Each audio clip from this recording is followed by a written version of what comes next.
আসসালামু আলাইকুম। আজকে আমরা দেখব কিভাবে রেমিট অ্যান্ড গো অ্যাপস ব্যবহার করব বা কিভাবে অ্যাকাউন্ট করব।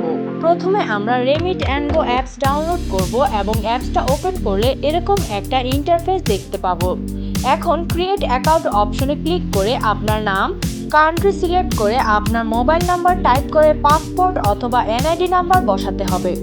এরপর আপনার ইমেল আইডি টাইপ করে মনে রাখার মতো 6 সংখ্যার কোড পাসওয়ার্ড ও কনফার্ম পাসওয়ার্ড অপশনে বসিয়ে এখানে কন্ডিশন ও পলিসি অপশনে ক্লিক করে রেজিস্টার বাটনে ক্লিক করতে হবে।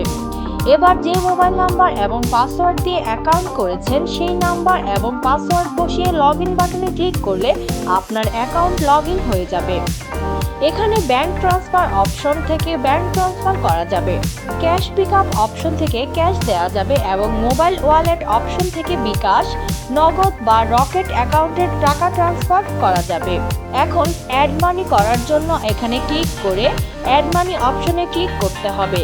এরপর ব্যাংকিং অ্যাড মানি অপশনে ক্লিক করে যে ব্যাংকের মাধ্যমে অ্যাড মানি করতে চাচ্ছেন সেই ব্যাংক সিলেক্ট করতে হবে।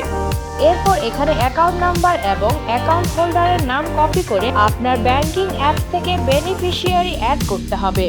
এবার এখানে কান্ট্রি সিলেক্ট করে অ্যামাউন্ট বসালে কনভার্সন অ্যামাউন্ট দেখতে পাবেন।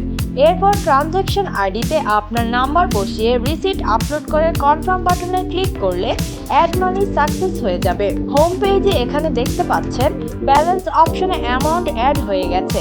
এখন বিকাশ, নগদ বা রকেট অ্যাকাউন্টে টাকা ট্রান্সফার করতে মোবাইল ওয়ালেট অপশন থেকে বিকাশ সিলেক্ট করে পার্সোনাল হলে সেন্ড মানি এবং এজেন্ট হলে ক্যাশ আউট অপশন সিলেক্ট করে মোবাইল নাম্বার ও টাকার অ্যামাউন্ট বসিয়ে কনফার্ম বাটনে ক্লিক করলে অ্যামাউন্ট ট্রান্সফার সাকসেসফুল হয়ে যাবে।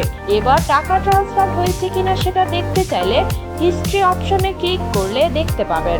এখন মোবাইল রিচার্জ করার জন্য এখানে ক্লিক করে মোবাইল টপ আপ অপশনে ক্লিক করে মোবাইল নাম্বার এবং নেটওয়ার্ক সিলেক্ট করে নেক্সট বাটনে ক্লিক করে অ্যামাউন্ট বসিয়ে আবার নেক্সট বাটনে ক্লিক করলে মোবাইল রিচার্জ হয়ে যাবে। ধন্যবাদ।